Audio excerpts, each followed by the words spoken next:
दोस्तों आज की इस वीडियो में हम ideas and institutions in Indian political thought का एक यूनिट है सभा और समिति को काफ़ी डिटेल में कवर करेंगे। देखिए दोस्तों, प्लीज़ वीडियो में एंड तक बने रहना ताकि आप सारी बातें आसानी से समझ सकें।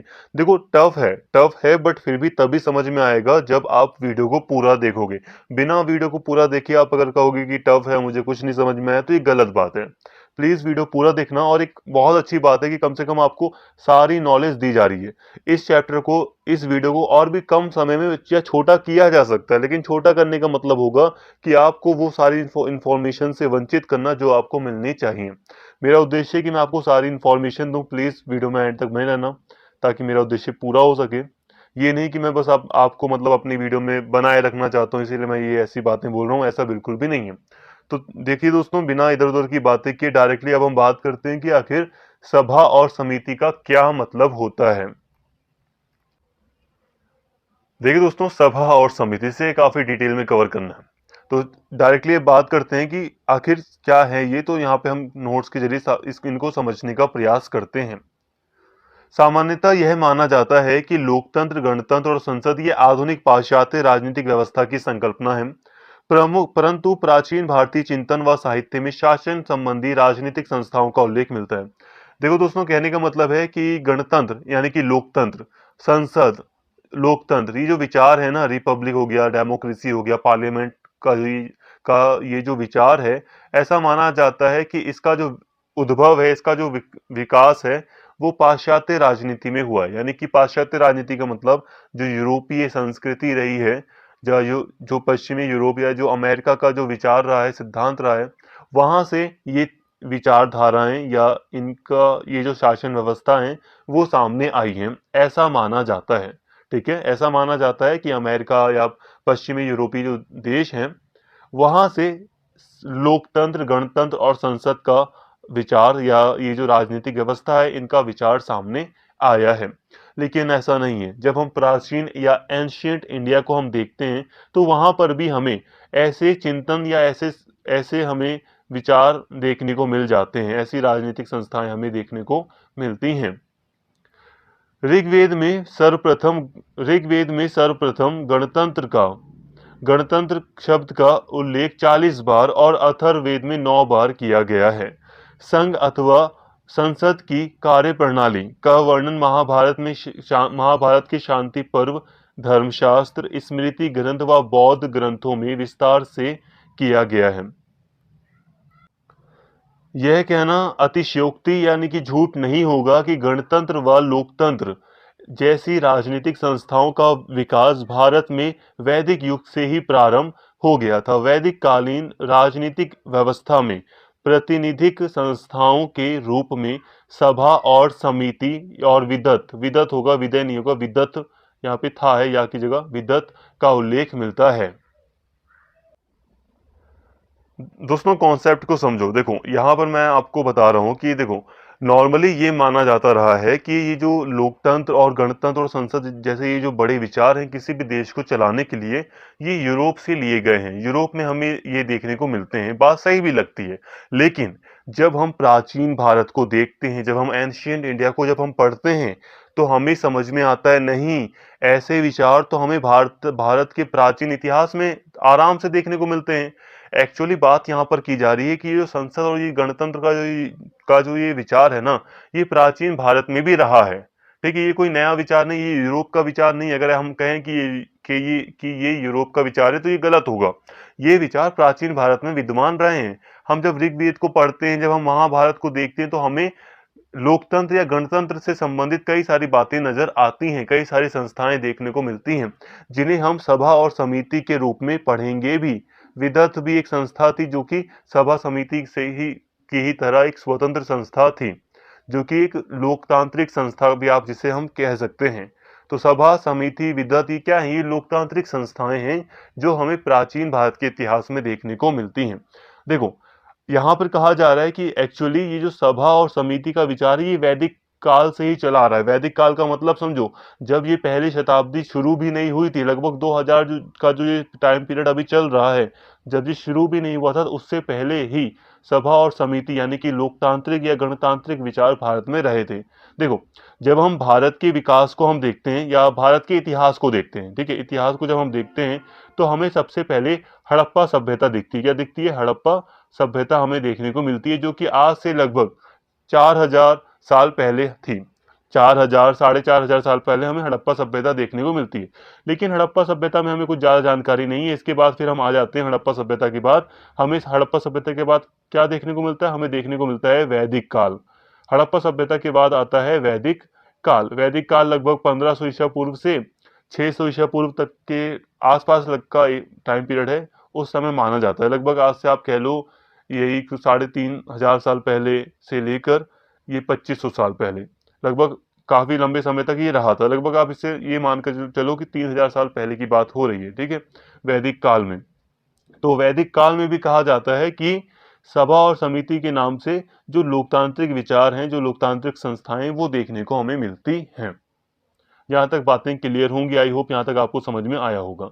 यहाँ पे देखो, हो सकता है कि आप लोगों को ऋग्वेद या अथर्ववेद के बारे में कुछ ना पता हो, तो इनको भी मुझे बताना पड़ेगा।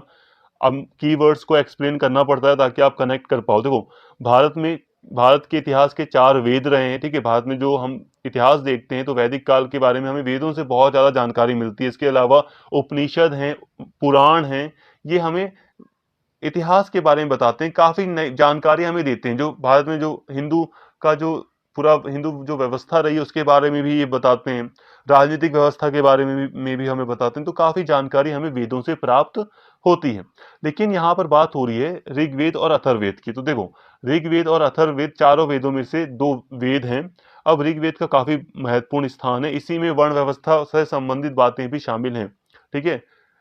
हालांकि मनुस्मृति में वो शामिल थी काफी बातें, बट फिर भी ऋग्वेद में भी काफी चीजें शामिल हैं। समाज को लेकर कई सारी बातें कही गई हैं ऋग्वेद में भी। अब ऋग्वेद में हमें कई सारे श्लोक देखने को मिलते हैं, ठीक है। ऋग्वेद हो गया, अथर्ववेद हो गया, यहाँ पर हमें श्लोक देखने को मिलते हैं जिसमें कई शब्दों का प्रयोग किया गया है और उनके इतिहास पर हम, उनके आधार पर हम इतिहास को समझने का प्रयास करते हैं। जब हम गणतंत्र शब्द की बात करते हैं तो ऋग्वेद में हमें ये सबसे पहले दिखाई देता है कि ऋग्वेद में गणतंत्र शब्द का प्रयोग किया गया है। और कितनी बार किया गया? 40 बार इस शब्द का प्रयोग किया गया है। अथर्ववेद में 9 बार इस शब्द का प्रयोग किया गया। अब ये इतने पुराने ग्रंथ हैं और इसमें इस गणतंत्र शब्द का प्रयोग क्या दर्शाता है? ये दर्शाता है कि उस समय गणतांत्रिक संस्थाएं रही थी, ठीक है। इसके अलावा हमें महाभारत के शांति पर्व, महाभारत एक किताब समझ लो पूरी की पूरी, ठीक है, महाभारत, उसका एक पार्ट है, उसका एक लेसन है शांति पर्व। शांति पर्व के अंतर्गत भी हमें कई सारी चीजें ऐसी लोकतांत्रिक संस्थाओं के बारे में जानकारी मिलती है। धर्मशास्त्र हो गए, स्मृतियां हो गई, बौद्ध ग्रंथ हो गए। अब बौद्ध ग्रंथ तो हमें साफ तौर पर बताते हैं, गणतंत्र से संबंधित बातें साफ तौर पर ये बताते हैं। देखो, गण और संघ नाम से 2 संस्थाएं काम करती थी, जिसमें कई सारे कबीले के राजा मिलकर शासन करते थे और कबीले के सरदार को चुना जाता था। तो ऐसे बौद्ध ग्रंथों से हमें बहुत सारी जानकारी मिलती है जो कि गणतांत्रिक विचार हैं, है ना। जो बुद्ध थे, जो गौतम बुद्ध थे, वो कहाँ से आए थे?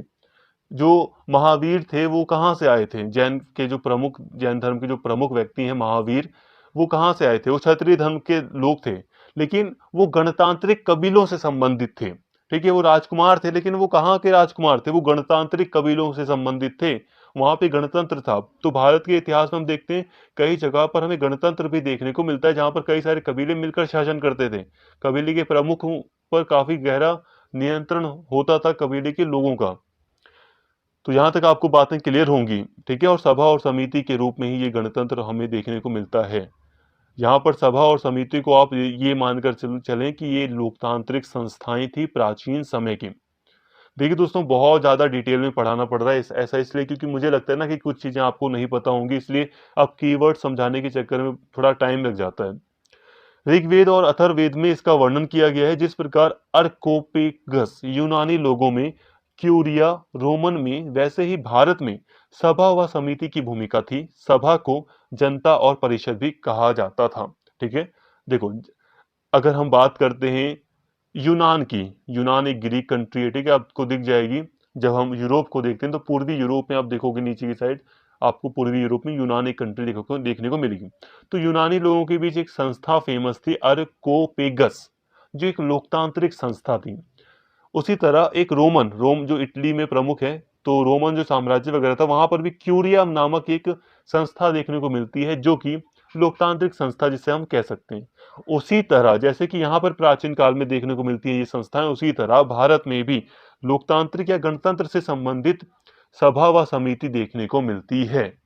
सभा और समिति को जनता और परिषद भी कहा जाता था। ठीक है, सभा और समिति को आप यूं समझ लो या लोकतंत्र और राजतंत्र, सॉरी, लोकतंत्र और राज्यसभा के रूप में हल्का सा समझ लो बस, ताकि आपको सारी बातें समझ में आ सकें। प्राचीन संस्कृत ग्रंथों में सभा, समिति, विदत, ठीक है, विदत, संग्राम और परिषद जैसी जनप्रिय संस्थाओं का उल्लेख किया गया है। तो प्राचीन ग्रंथों में हमें ये सारे इनके उल्लेख देखने को मिलते हैं। ये संग्राम, परिषद, ये क्या थी? ऐसी संस्थाएं थी जो कि जनता जिसमें प्रमुख भूमिका लेती थी। जनता की मतलब भूमिका प्रमुख थी, जनता बढ़ चढ़कर इसमें भाग लेती थी। तो यहाँ तक हमने एक अपना बेस तैयार कर लिया ताकि आगे की बातें हमें काफी अच्छे से समझ में आ सके। यहाँ तक कुछ भी बकवास नहीं हुई है, यहाँ आपको समझाया गया है। आई होप अब आपको आगे की बातें क्लियर हो पाएंगी। तो सबसे पहले बात करते हैं समिति और सभा की उत्पत्ति कैसे हुई और इनका विकास कैसे हुआ। ठीक है, भारत में हम बात कर रहे हैं कि आखिर इनका विकास कैसे हुआ। मनुष्य के राजनीतिक जीवन के विकास के साथ सभा और समिति का प्रादुर्भाव हुआ। अल्तेकर ने 3 प्रकार की सभाओं, सभा, समिति और विदत का उल्लेख किया है, परंतु यह कहा कि इन शब्दों का एक निश्चित अर्थ बताना कठिन है। समय और काल के अनुसार इसके अर्थ में परिवर्तन संभव है। अब एक पुराने विचारक रहे, एक पुराने प्राचीन विद्वान रहे हैं, पुराने विद्वान हैं ये अल्तेकर। अब इन्होंने 3 प्रकार की सभाओं की बात की है। देखो थोड़ा सा पहले समझाता हूँ कि आखिर उत्पत्ति कब से शुरू हुई सभा और समिति की। तो सभा और समिति की उत्पत्ति या विकास इनका तभी से शुरू हो गया जब मनुष्य ने राजनीतिक जीवन में प्रवेश किया। राजनीतिक जीवन का मतलब जब मनुष्य ने अपने लिए सरकार बनाई या फिर राजा को चुना, एक व्यवस्था स्थापित की, तो उसी समय से सभा और समिति का विचार भी शुरू हो गया या उसका उदय हुआ। अल्तिकर जो कि विचारक रहे, पुराने या विद्वान रहे, इन्होंने 3 प्रकार की संस्थाओं की बात की है। सभा है एक है समिति और एक है विदत। ठीक है, लेकिन इन्होंने साफ ये भी कहा है कि 3 प्रकार की संस्थाएं जो कि लोक गणतांत्रिक रही थी, लेकिन फिर भी इनको समझाना थोड़ा कठिन है। कठिन क्या, काफी मुश्किल है इनको एक्सप्लेन कर पाना, अच्छे से इनके अर्थ को या मीनिंग को बताना थोड़ा मुश्किल है, क्योंकि समय के साथ इनके अर्थ में परिवर्तन होता गया। और बात सही है दोस्तों, किस आज से 3-4 हजार पहले जिस शब्द का प्रयोग हो रहा था उसका आज अगर हम मतलब समझें तो काफी डिफिकल्ट होगा, क्योंकि परिस्थितियां अलग थी। आज हम एक छोटा सा शब्द है एक छोटा सा शब्द है विदेशी। विदेशी हम किसे मानते हैं? हम विदेशी उसे मानते हैं जो किसी दूसरे देश का व्यक्ति हो। लेकिन आज के टाइम पर हम मान रहे हैं ना कि दूसरे देश का व्यक्ति हमारे लिए विदेशी होता है, लेकिन आज से कुछ सालों पहले, कुछ ज्यादा नहीं, आज से 150-200 साल पहले की सिर्फ इतनी सी बात करें तो एक गांव के व्यक्ति के लिए एक शहर का व्यक्ति विदेशी होता था। मतलब अगर शहर से कोई व्यक्ति जाता था गांव में, कोई बहुत एक शहर है जहां से कोई व्यक्ति कोई किसी दूसरे गांव में, दूर दराज के गांव में जाता था, तो गांव के लोग उसको विदेशी कहते थे, शहरी बाबू कहते थे, अजनबी कहते थे, जिसका साफ मतलब था कि किसी दूसरे जगह से आया हुआ व्यक्ति। लेकिन आज तो हम ऐसा नहीं मानते। तो आज हम विदेशी शब्द का मतलब तो ऐसा नहीं है ना, विदेशी शब्द हम उसी के लिए यूज करते हैं जो किसी दूसरे देश से आया हो। लेकिन नहीं, पहले एक ही देश में अगर कोई व्यक्ति शहर से गांव जाता था तो उसके लिए वो विदेशी शब्द का यूज कर लेते थे लोग, गांववासी। तो कितना फर्क पड़ जाता है समय का, परिस्थितियों का, इसीलिए इनको एक्सप्लेन करना काफी डिफिकल्ट है। भृगु ने इस ग्रंथ में कुछ साधारण सभाओं का उल्लेख किया है जो कुछ विशिष्ट जातियों की होती है। चरक ने भी 2 प्रकार की सभाओं, पुराने विद्वान रहे चरक, ठीक है, बहुत पुराने प्राचीन समय की 2 सभाओं का उल्लेख किया है। प्रथम विद्वान व्यक्तियों की सभा और दूसरी सामान्य जन की सभा। चरक ने भी 2 सभाओं का उल्लेख किया है, जैसे कि एक सभा होती थी जिसमें विद्वान लोग शामिल थे, एक सभा होती थी जिसमें आम लोग शामिल होते थे। इससे प्रतीत होता है कि सभा व समिति जैसी महत्वपूर्ण राज्य सभाओं के अतिरिक्त कुछ कम महत्व सभा भी थी, कम महत्वपूर्ण सभाएं भी थी जो किसी वर्ग विशेष की होती थी, जो उस समाज के सामाजिक और धार्मिक विषयों को निर्धारित करती थी। तो दोस्तों पता चलता है कि प्राचीन भारत में सभा और समितियां तो थी ही, लेकिन उसके अलावा भी कुछ दूसरी सभाएं भी थी, भले ही उनका महत्व कम था लेकिन थी। कुछ जैसे कि वर्ग विशेष की, जैसे कि ब्राह्मणों की अपनी सभा हो गई, ऐसी सभा हो सकती है। क्षत्रियों की अपनी एक अलग सभा हो गई, कुछ जाति विशेष की अपनी सभा हो गई, धार्मिक समुदाय की अपनी सभा हो गई। तो ये सभाएं थीं। शेंडे ने लिखा है, अभी ये भी विचारक रहे हैं, इन्होंने लिखा है कि अथर्ववेद में सभा के स्थान पर शब्द का प्रयोग किया गया है। इन्होंने लिखा है कि सभा, अर्थवेद में सभा के स्थान पर शब्द का प्रयोग किया गया है और उनके सदस्यों को सभासद कहा गया है। अब यहाँ पे थोड़ी कंफ्यूजन है नोट्स में, बट कोई नहीं।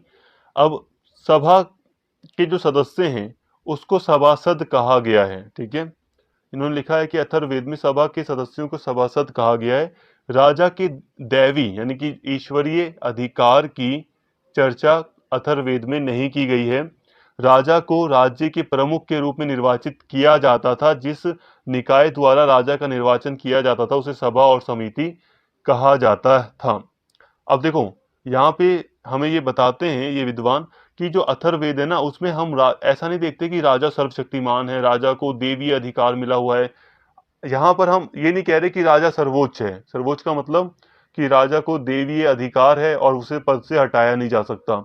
हम यहाँ पर ये नहीं कह रहे कि राजा लीगल है बिल्कुल पूरी तरह, उसको ईश्वरीय शक्ति भगवान ने उसको अधिकार दिया है, हम उसके खिलाफ कुछ बोल नहीं सकते, ऐसा नहीं है।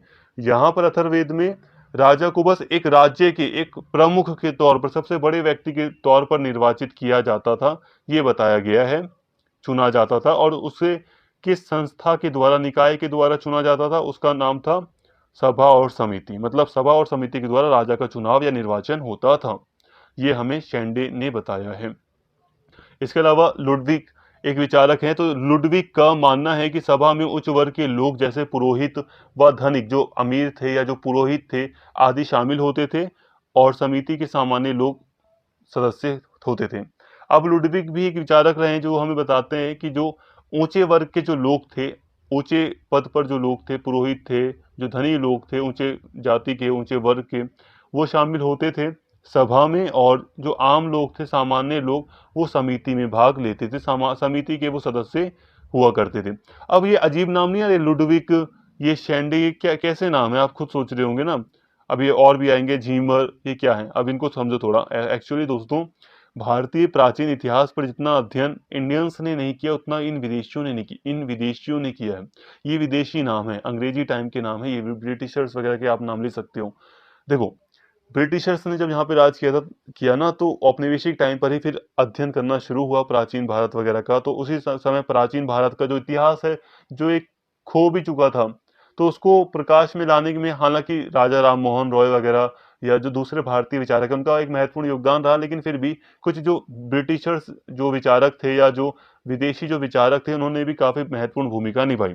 अब इन विचारकों ने भी भारतीय राजनीतिक चिंतन पर काफी गहराई से अध्ययन किया और अपने अपने विचार इन्होंने प्रस्तुत किए भारतीय राजनीतिक व्यवस्था को लेकर। जो प्राचीन भारत में जो चीजें प्रचलित थी उस पर इन्होंने अपने अपने विचार व्यक्त किए हैं, जिसको अब हम पढ़ रहे हैं। एक्चुअली इन्होंने ना काफी गहराई से अथर्ववेद हो गया, ऋग्वेद हो गया, इन पर अध्ययन किया। और आपको पता होगा जेम्स प्रिंसेप, जिसने अशोक की लिपि का अर्थ निकाला था। अशोक की लिपि का अर्थ किसने निकाला था? अशोक के जो शिलालेख थे उसमें जो चीज लिखी गई थी उसका अर्थ किसने निकाला था? James Prinsep. कोई वो थोड़ी ना था, वो मतलब भारतीय मूल का व्यक्ति थोड़ा ना था वो। तो ये इन लोगों ने काफी अध्ययन किया था और इसीलिए इनके विचारों को भी हम पढ़ रहे हैं, ये भी काफी महत्वपूर्ण है हमारे लिए। इसके अलावा हम झीमर को देखते हैं, तो झीमर लिखते हैं कि ग्राम संस्था के रूप में सभा और संपूर्ण जन के केंद्रीय परिषद के रूप में समिति कार्य करती थी। वो कहते हैं कि जो सभा थी वो एक ग्राम संस्था थी, गांव की एक संस्था समझ लो, जिसमें ज्यादातर ग्रामीण शामिल थे, और जन केंद्रीय परिषद के रूप में, और जिसमें ज्यादा से ज्यादा जनता शामिल थी, उसमें उसे हम समिति कहते थे, और वो समिति जन केंद्रीय परिषद के रूप में कार्य करती थी। हिलेब्रांड का मानना था, हिलेब्रांड का मानना है कि सभा व समिति दोनों ही थी, जिस स्थान पर लोग एकत्रित होते थे उस स्थान को सभा व एकत्रित समूह को समिति कहते थे। अब यहाँ पे थोड़ी अलग बात आ रही है लेकिन इंपॉर्टेंट है। देखो, हिलेब्रांड का मानना है कि जहां पर लोग इकट्ठा होते थे, ठीक है, जिस स्थान पर लोग इकट्ठा होते थे उसको सभा कहते थे, ठीक है, और एकत्रित समूह और जो लोग इकट्ठा हुए हैं जो समूह है उसको समिति कहते थे। ये इनका मानना है, ये भी एक विचार है। एन लॉ लिखते हैं कि संस्कृत ग्रंथों में इन संस्थाओं के लिए विभिन्न शब्दों का प्रयोग किया गया है, जैसे परिषद, विदत, संगति, सभा और समिति। अब ये लिखते हैं कि ये जो संस्थाएं थी सभा और समिति, जिसे हम कॉमनली सभा समिति कहते हैं, इन संस्थाओं के लिए कई सारे नाम है। सभा है, समिति है, इसके अलावा संगति भी बोला गया है, विदत भी बोला गया है, परिषद भी बोला गया है। जब हम प्राचीन इतिहास को पढ़ते हैं तो हम देखते हैं कि संगति बुलाई गई थी। अभी क्या है, संगति का मतलब सभा बुलाई गई थी। जैसे कि बौद्ध संगति बुलाई गई थी अशोक के द्वारा, मतलब एक सभा बुलाई गई थी बौद्ध भिक्षुओं की, वो है ये। वैदिक ग्रंथों में सभा सामान्यतः दो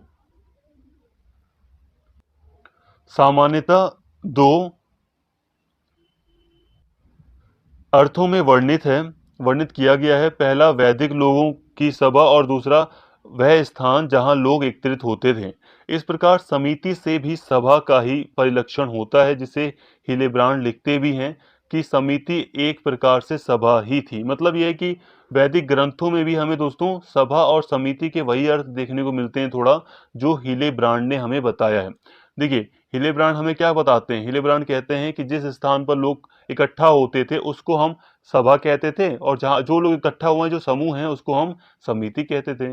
तो कुछ ऐसा ही अर्थ हमें यहाँ पर देखने को मिलता है, वैदिक लोगों की सभा और दूसरा वह स्थान जहाँ लोग एकत्रित होते थे। तो कुछ ऐसा ही अर्थ हमें देखने को मिलता है जैसे कि हिलेब्रांड ने बताया। वैसे तो नॉर्मली अगर हम आर एस शर्मा को पढ़ते हैं तो साफ साफ वहाँ पे हमें सभा और समिति का मतलब दिखाई देता है कि सभा और समिति दो संस्थाएं थी जो राजा का चुनाव करती थी, जो निर्णय वगैरह देती थी। ऐसे हमें स्टडी जब हम करेंगे तो हमें आर एस शर्मा में ऐसे दिखाई देता है। लेकिन फिर भी हम आर एस शर्मा जो कि प्राचीन भारत का जिन्होंने बुक लिखी है उससे भी ज़्यादा डिटेल में हम बात कर रहे हैं सभा और समिति के बारे में, ठीक है। प्राचीन भारत की जो बुक है वो उसमें भी इतना डिटेल में नहीं दिया गया है।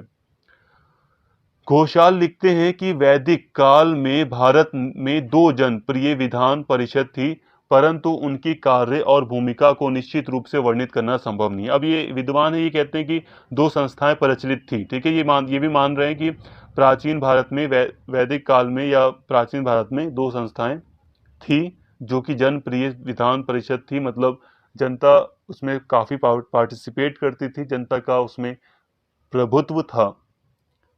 सामान्यतः यह कहा जा सकता है कि समिति वैदिक लोगों की सर्वोच्च संस्था थी जो वह राजा की सलाहकारी संस्था के रूप में महत्वपूर्ण स्थान रखती थी। तो दोस्तों, सामान्य अर्थों में जनरली ये कहा जा सकता है कि जो समिति है ना, वो एक सर्वोच्च संस्था थी वैदिक लोगों की, और वो राजा की एक सलाहकारी संस्था के रूप में, मतलब राजा को सलाह देने का काम भी करती थी। समान संस्था के रूप में सामान्य संस्था के रूप में सभा, मतलब समान संस्था के रूप में सभा की प्रतिष्ठा भी समान थी, लेकिन प्रारंभ में उसकी भूमिका सीमित थी। सीमित ऐसे लिखेंगे, सीमित थी, सॉरी सीमित ऐसे लिखेंगे, सीमित थी। सीमित थी। सभा और समिति दोनों को बहस का अधिकार था। देखो दोस्तों, यहाँ कहा जा रहा है कि वैसे तो जो समिति है वो एक सर्वोच्च संस्था थी और राजा को एक सलाह देने वाली वो संस्था थी और एक उसका महत्वपूर्ण स्थान था उस समय। लेकिन जो सभा है, सभा का भी लगभग समिति के जितना ही स्थान रहा था, लेकिन फिर भी शुरू शुरू में ये देखा गया कि समिति के मुकाबले सभा का जो महत्व था वो थोड़ा कम था। सभा की भूमिका थोड़ी सीमित थी, हालांकि दोनों को एक बराबर अधिकार प्राप्त था बहस करने का, डिबेट करने का। इस प्रकार विभिन्न विद्वानों, अलग अलग जो विद्वान हैं, विचारक हैं, उनके द्वारा दिए गए तर्कों व मतों के आधार पर यह कंक्लूजन निकाला जा सकता है कि सभा ग्राम संस्था थी जहां सामाजिक और राजनीतिक दोनों मुद्दों पर वाद विवाद संभव था। समिति विद्वानों की एक राजनीतिक संस्था थी जिसका कार्य केंद्रीय शासन की विधायिका जैसा था। तो दोस्तों हम एंड में ये कंक्लूजन निकाल सकते हैं, जो अभी हम विचारकों की बात कर रहे हैं, तो उनको अगर पढ़ने के बाद अगर हम देखें तो हम ये कंक्लूजन निकाल सकते हैं कि जो सभा थी वो एक ग्राम सभा थी, ठीक है, ग्राम संस्था थी, जो सामाजिक और राजनीतिक दोनों मुद्दों पर वाद विवाद कर उनके द्वारा किया जाता था। और जो समिति थी उसमें विद्वानों की एक राजनीतिक संस्था थी, वो उसमें विद्वान काफी पार्टिसिपेट करते थे, उसे आप विधायिका समझ सकते हैं, केंद्रीय शासन की विधायिका। मतलब यहाँ पर है कि समिति का एक ज्यादा महत्वपूर्ण योगदान रहा था कि वो विद्वानों की सभा थी, मतलब उसमें विद्वान लोग शामिल थे, और वो एक राजनीतिक संस्था थी पूरी तरह। जबकि जो ग्राम संस्था थी उसमें वाद विवाद होता था, जो कि मतलब जो सभा थी उसमें, सिंपल समझिए, जो सभा थी वो एक ग्राम संस्था थी जिसमें नॉर्मली जो लोग थे वो आपस में थोड़ा डिबेट कर सकते थे, वाद विवाद कर सकते थे, संभव था ऐसा वाद विवाद, ठीक है। लेकिन जो समिति थी उसका ज्यादा ही महत्व था, क्योंकि उसमें विद्वान लोग शामिल थे, वो एक राजनीतिक संस्था थी और वो केंद्रीय शासन की विधायिका के रूप में कार्य करती थी। वैसे तो दोस्तों दोनों ही संस्थाओं का बराबर योगदान है या बराबर महत्व है, ऐसा इसलिए क्योंकि देखो, जनता जिसमें प्रमुख थी वो थी सभा, और जनता के अकॉर्डिंग ही तो शासन चलेगा। तो आगे जो समिति की संस्था थी वो भी, उसका भी महत्व सभा के बराबर ही था। शासन की दृष्टि से यह अत्यंत प्रभावशाली थी, क्योंकि इसी के सहयोग व समर्थन पर राजा का भविष्य निर्धारित था। यहाँ पे समिति के महत्व को आगे बताया जा रहा है कि शासन की दृष्टि से, वैसे तो देखा जाए, नॉर्मली देखा जाए तो सभा समिति के अधिकार वगैरह लगभग बराबर ही थे, लेकिन फिर भी शासन की दृष्टि से समिति के अधिकार ज्यादा प्रभावशाली थे। क्यों? क्योंकि इसी के सहयोग से, समिति के सहयोग से ही राजा का भविष्य निर्धारित होता था। जैसे कि आज हम देखते हैं ना, लोकसभा जिसके साथ है, लोकसभा में जिसके पास जितने विधायक, जितने एमपी हैं, वही प्रधानमंत्री बनता है। मतलब ये कि समिति का काफी बड़ा योगदान रहता था उस समय राजा के भविष्य को निर्धारित करने में। यदि समिति राजा के विरुद्ध हो तो राजा के लिए एक ऐसा, यह संकट जैसा होता था, अर्थात राजा सहित केंद्रीय शासन व सेना पर भी समिति का प्रभाव अधिक था। व्यवहार में क्या स्थिति थी इसका स्पष्ट ज्ञान नहीं है। देखिए दोस्तों, स्पष्ट तौर पर कह पाना कुछ भी थोड़ा मुश्किल होगा कि क्या स्थिति थी समिति और सभा की, लेकिन फिर भी यहाँ कहा गया है कि समिति का जो प्रभाव था वो अत्यंत प्रभावशाली था, और राजा के ऊपर उसका काफी प्रभाव पड़ता था। राजा को वो एक तरह से, अगर वो समिति के सदस्य अगर राजा के विरुद्ध हो तो उसे अपना पद भी छोड़ना पड़ सकता था। ये राजा के लिए एक खतरे की बात थी कि अगर उस समिति उसके विरुद्ध हो तो ये राजा के लिए एक संकट जैसा था। तो इस तरह समिति का एक बड़ी भूमिका थी, समिति की एक अलग प्रभाव था राजा और उसकी सेना के ऊपर। तो दोस्तों यहाँ पर हमें समिति और सभा के बारे में कई सारे विद्वानों के द्वारा कई सारी बातें बताई गई हैं। दोस्तों ये सब के सब जो विचारक हैं, जो विद्वान हैं, वो हमें बताते हैं कि आखिर सभा और समिति के क्या अर्थ रहे। देखो, हमें यहाँ पर सबको पढ़ना पड़ेगा। ऐसा इसलिए, जब कोई भी चीज अस्पष्ट होती है ना, तो जितने भी तर्क या जितने भी सुझाव या जितनी भी बातें हमें बताई जाती हैं, हमें वो सारी चीजें सुननी पड़ती हैं, समझनी पड़ती हैं। तो इसलिए सभा और समिति को समझने के लिए ये सारे विचार हमारे लिए उपयोगी हैं। जितने भी विद्वानों ने जो भी बातें कही हैं, ये सारी की सारी हमें पढ़नी पड़ी। क्यों? क्योंकि यहाँ पे स्पष्ट तौर पर कुछ नहीं कहा जा सकता है, बिल्कुल साफ साफ। इसीलिए जो अलग अलग विचारकों ने गहन अध्ययन करने के बाद जो निष्कर्ष निकाला, उनको हमने यहाँ पर पढ़ा है। ये हमारे लिए काफी यूजफुल था और इसे हमें पढ़ना था। अब देखिए दोस्तों, यहाँ तक आपने काफी बातें समझ ली। अगर आपको कोई भी कंफ्यूजन है तो यही कहूंगा कि आप एक बार वीडियो को दोबारा देख लेना, सारी चीजें क्लियर हो जाएंगी। बस अब हमें नेक्स्ट वीडियो में सभा को समझना है, समिति को समझना है, पर उसके लिए आपको अगला लेक्चर देखना पड़ेगा। तो फिलहाल आज के इस लेक्चर को हम यहीं पर स्टॉप करते हैं। अगर आपको ये वीडियो अच्छी लगी हो तो प्लीज़ चैनल को सब्सक्राइब कर लें और इस वीडियो को ज़्यादा से ज़्यादा शेयर करें और लाइक करें। Thank you.